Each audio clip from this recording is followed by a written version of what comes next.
Psalm 114 for a reading. Psalm 114. We'll just read the psalm together. When Israel went out of Egypt, the house of Jacob from a people of strange language, Judah was his sanctuary and Israel his dominion. The sea saw it and fled, Jordan was driven back. The mountains skipped like rams and the little hills like lambs. What ailed thee, O thou sea, that thou fleddest? Thou Jordan, that thou wast driven back, ye mountains, that ye skipped like rams, and ye little hills like lambs. Tremble, thou earth, at the presence of the Lord, at the presence of the God of Jacob, which turned the rock into a standing water, the flint into a fountain of waters. May the Lord bless that reading to our hearts. We have seen that Psalms 113 through to 118 are known as the Hallel Psalms, because they focus on praising the Lord, especially because of his deliverance from Egypt. Psalm 114, which is the second one we're coming to look at here now, this psalm doesn't actually have the word hallelujah in it, but it's linked to the psalms which make up the great Hallel here, this group of psalms. And like Psalm 113, it was sung just before the Passover meal. To get the full spiritual significance of this psalm, we need to imagine ourselves in the upper room that night, as Christ is gathered there with his disciples, and we can hear him and his disciples singing the verses of this psalm together. They're celebrating the deliverance of the Israelites from slavery there in Egypt. That's what the whole Passover celebration was about. Celebrating God's deliverance of his people from the slavery there in Egypt. And as they sang this psalm together just before the Passover meal, they were thinking about that. They were praising the Lord for that great deliverance. But remember that Jesus is standing on the very eve of the cross whenever he was there that night in the upper room. The very eve of the cross, where he's going to accomplish not merely our physical deliverance, but our spiritual deliverance from the slavery of sin. So he puts new meaning into the Passover meal that night, beyond remembering and celebrating God's deliverance from the slavery there in Egypt. Christ is now going to be given his life just a few hours after this to bring spiritual deliverance to his people, to deliver us from the slavery of sin. So it was through the shedding of the blood of the Lamb, of course, that the Israelites were delivered from the angel of death that passed through the land of Egypt that night. And it's through the shedding of the blood of Christ, the Lamb of God, that his people are delivered from the wages of sin, which is spiritual death, spiritual and eternal death. So Christ is putting new meaning into this, even into this psalm, as he's anticipating his own death, beyond remembering God's deliverance of his people from slavery. Is Christ about to lay down his life to bring spiritual deliverance to his people from sin. It took the power of God to deliver his people from slavery there in Egypt. We know that from the story there in Exodus. God's power was revealed in a supernatural way, bringing the plagues and then, of course, the crossing of the Red Sea. And God's power was manifested in a very powerful way, and that's what they were celebrating as they were celebrating the Passover, the revealing of God's power. Likewise, it takes the power of God to deliver us as his people from the slavery of sin.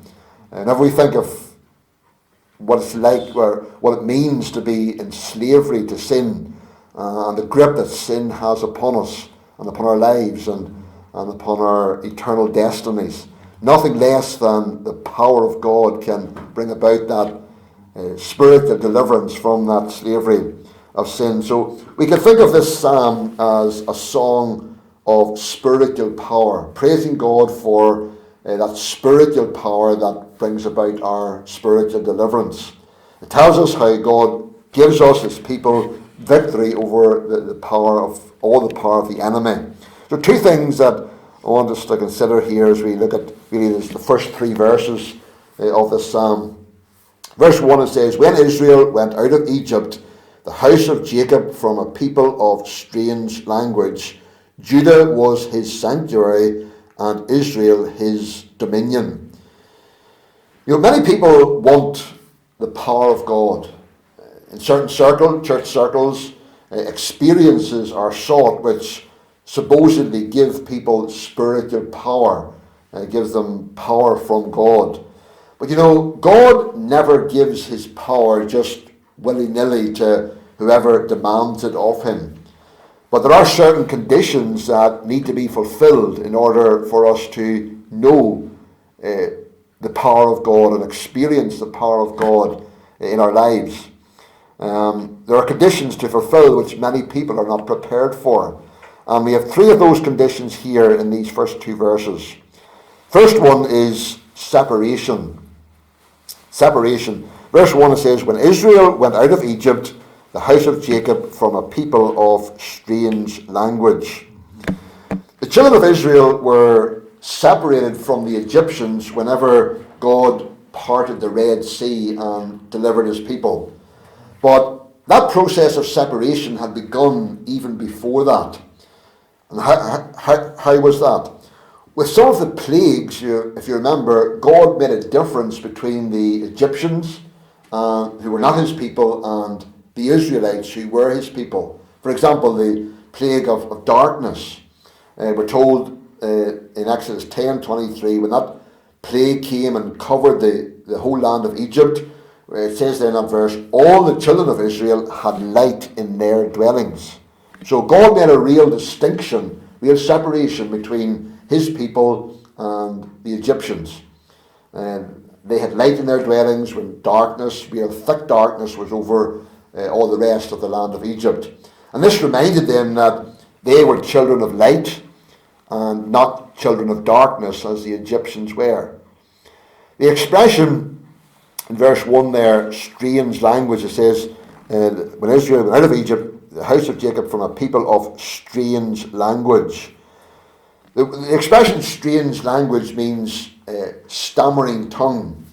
Whenever the children of Israel first went down into Egypt, remember the story there in Genesis, they couldn't understand the Egyptian language. It was like it was a total foreign language to them. Genesis 42:23, talking about Joseph's brothers, it says, "And they knew not that Joseph understood them, for he spake unto them by an interpreter."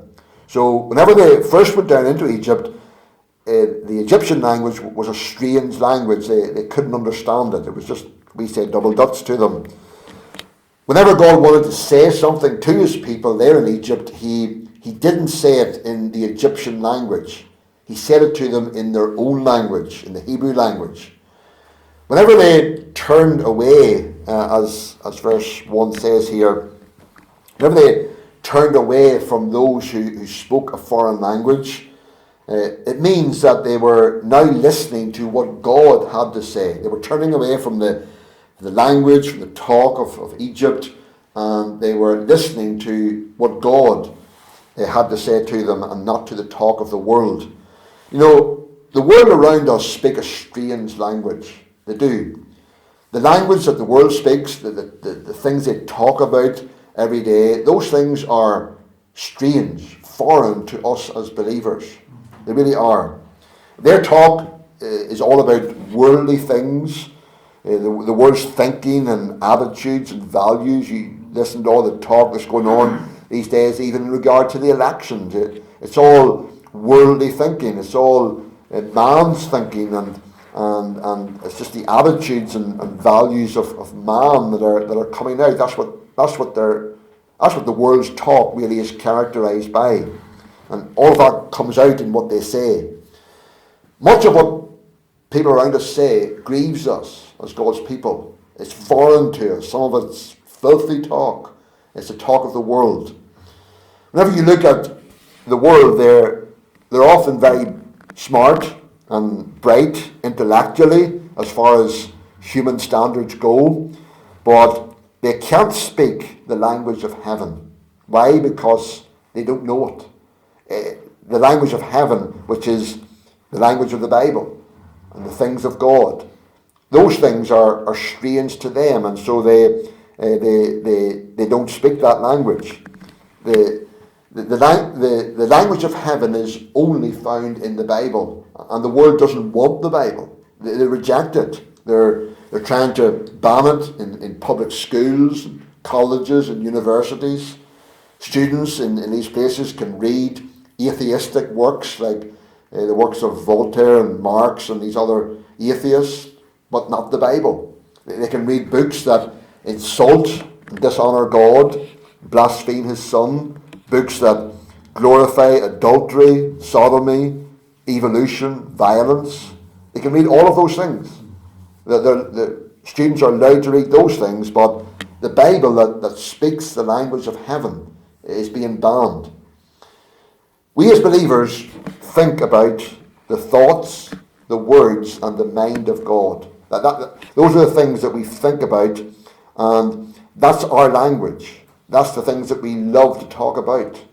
The things that are in the Bible, the things of God.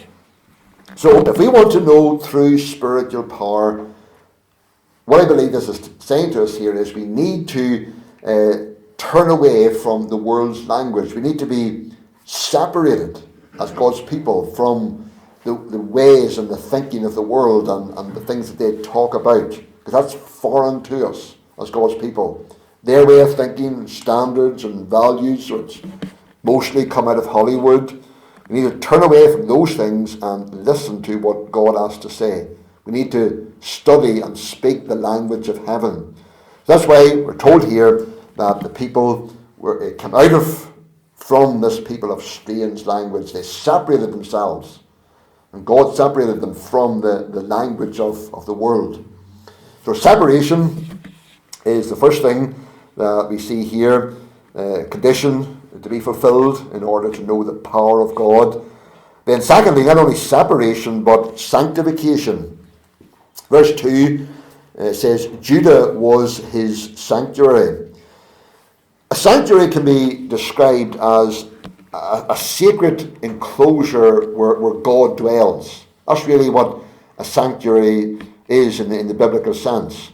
It was on the hills of Judah that Solomon built his temple there in Jerusalem, that special place where God came and dwelt with his people, where his Shekinah glory rested there on the ark between the cherubims. The special place where God dwelt with his people was in the land of Judah. So that's why it says here, Judah was his sanctuary. And remember, as we think of God dwelling amongst his people, God will only dwell in the midst of a clean people, a sanctified people. If you want to turn over to Ezekiel 36, verse 25. Ezekiel chapter 36 and verse 25. God speaking to the prophet here. He says, Then will I sprinkle clean water upon you, and ye shall be clean. From all your filthiness and from all your idols will I cleanse you. A new heart also will I give you, and a new spirit will I put within you. And I will take away the stony heart out of your flesh, and I will give you an heart of flesh. And I will put my spirit within you, and cause you to walk in my statutes. And ye shall keep my judgments and do them. And ye shall dwell in the land that I gave to your fathers, and ye shall be my people, and I will be your God. So God is basically saying here that in coming to live with his people, he wants them to be clean from their filthiness and from their uncleanness and from their idol worship and all of those things. God will only dwell in the midst of a sanctified and a clean people. Sanctification can be thought of as the other side of separation. When we talk about separation, we're thinking of being set aside, apart from the world, being separated from the world. But in sanctification, we're being set apart to God. We're not merely separating ourselves from the world, as it were, but we're being separated unto God. And so we can think of sanctification as being the other side of separation. Someone has said, God will not give his power to a worldly, carnal person. That would be like putting a loaded rifle in the hands of a 3-year-old. And how true that is. If we want to know the power of God, we need to be a sanctified people, a people who are set apart for God, set apart from sin and devoted entirely to him. And so that's another condition, another condition for knowing the power of God. And a third condition, not only separation and sanctification, but submission. It says in the second part of verse 2, and Israel his dominion. You know, the nation of Israel was ruled by God. He alone was their king. The nation was the place where God's sovereignty was owned. Now, God is our king, and it's so important that we submit ourselves to him and to his rule and his reign in our lives, where we allow him to be the Lord of every area of our lives. Whenever you think about it, submission instead of rebellion would have kept Adam and Eve in the Garden of Eden. It's because they chose to rebel against God instead of submitting to God. That is why they ended up being put out of the garden. It was defiance of God, a failure to submit to God as his rightful king. That's what got Adam put out of the garden and brought all the tragic consequences of sin into our world. If we want to know the power of God, we need to live in submission to God and his will for our lives. Trust and obey, for there's no other way to be happy in Jesus but to trust and obey. So that's the roots of spiritual power here in these first couple of verses here. The conditions for knowing the power of God: separation, sanctification, and submission. But then in the rest of the chapter, the rest of the psalm here, we have the results of spiritual power. Verse 3, it says, the sea saw it and fled. Jordan was driven back. The mountains skipped like rams, and the little hills like lambs. Whenever you look at those two verses, there's a lot of action happening there, and powerful actions at that. We see seas fleeing away. We see rivers parting wide. We see mountains and hills beginning to shake. Now, it takes a lot to see those things happen. There's no human power could make those things happen. The sea to be fleeing and river, parting and mountains and hills shaking. Only the power of God could cause those things to happen. As the children of Israel were coming out of Egypt and even coming into the land of Canaan, God showed his power in bringing about those events. Only the power of God could have done those things. Is that not what we long to see? See God showing his power again? The lack of powerlessness in the church ought to concern us.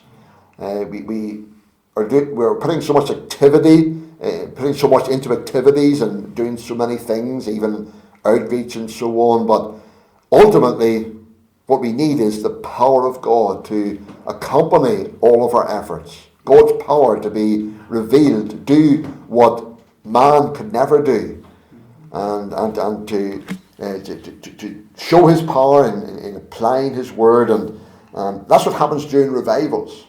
That's really what revival is. It's an unusual demonstration of the power of God as the word of God is preached, as the church is involved in outreach and all of these things.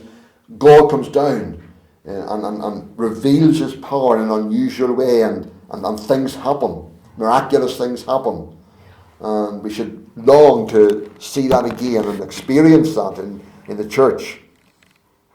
God's power caused the Red Sea to flee before the children of Israel whenever they were leaving Egypt, a humanly impossible act. The Jordan was driven back as they entered Canaan. The Jordan was a swiftly flowing river that really poured itself down a steep decline. And what happened was, it wasn't merely divided. We have that picture in our minds that the waters just separated, just parted, just divided, and they were able to go through. But what actually happened was the current was driven back, so that that rapid torrent that flowed downhill, contrary to nature, it actually flowed uphill. That's actually what happened. Not merely just dividing, but the waters actually, that torrent of water that was coming down actually went back up the hill. Now, that doesn't happen normally. Sure, it doesn't. Again, only the power of God that could do that. And whenever we think of these things, the Red Sea parting and Jordan, the waters going uphill and dividing like that, the picture that we get is of obstacles being removed by the power of God. That was a real obstacle whenever the children of Israel came up against the Red Sea, and there was no way that they could escape. There was nowhere to go. The Egyptians were coming after them. A real obstacle. But the power of God in separating the sea and enabling his people to cross over was really God removing an obstacle. Again, the Jordan River, an obstacle to the children of Israel being able to go into the land of Canaan. But God showed his power and caused the waters to separate and go uphill, and the people to go into the land of Canaan. But what do those obstacles represent? Well, if you think of the Red Sea kept the people of Israel in the land of Egypt, which represents the world. The sea was an unsurmountable obstacle that kept them in Egyptian territory. As long as they were on this side of the sea, they were still in Egyptian territory. They were under the covering of the blood. The death angel couldn't touch them. That was true. But the enemy was coming after them, wanting to drag them back again to their life of slavery, back to the old way of life, back to keep them under his rule and under his authority. The sea was there as an obstacle that stood between them and freedom. But at God's command, we know the story, at God's command, Moses stretched out his rod across the sea there, and it fled, it parted. And whenever the people crossed over, Moses stretched out his rod again, and the waters returned and destroyed their enemies. It was as if the waters of separation were put between them and the old way of life. As you think of the children of Israel on the other side of the Red Sea, after the waters had returned again and all the Egyptians were destroyed, you could think of that sea now being a division, being there as a separation from the old life of slavery that they had there in Egypt. Someone said what had been an obstacle became their protection to make it difficult for them ever to go back to Egypt and their past. Do we long to witness the power of God in our lives to keep us from going back to the old life, back to the old ways, the world, its ways and its standards that are ever seeking to pull us back? We need to trust God to grant us his power to enable us to be kept separated unto himself and separated from the old life and the old ways. Let's look to the Lord for his power to be at work to remove the obstacles that would hinder us from leaving the world behind, that we might be a separated people for his glory. And then we're told that Jordan was driven back. The people had been in the wilderness then for 40 years after they left Egypt. A new generation had come up by this time, And all that they had been accustomed to was defeat, discouragement, disobedience. As you think of their wanderings there in the wilderness, really a miserable existence, just aimlessly wandering about, really going nowhere. And as they stood on the banks of the Jordan, they could see the promised land. It was calling to them to come over and enter into it and enjoy it. But the river was there as an obstacle that was hindering them from leaving that old life behind of grumbling and complaining and discouragement and disobedience and all of that, keeping them from entering into the promised land, the land that God had promised to them. So the river was there to keep them in the wilderness, in their grumbling and discouraged and defeated life. You know, how many Christians are still there? It's tragic, really, to see many Christians just aimlessly wandering about in a spiritual wilderness, not really going anywhere with God, just like the children of Israel, aimlessly wandering about in their spiritual lives and not really going anywhere. They're not really going anywhere with God. They're living in disobedience, defeat, and discouragement. And we not all long to be free from such a life, to leave such a life behind. Well, Jordan was driven back by the power of God. The obstacle was removed.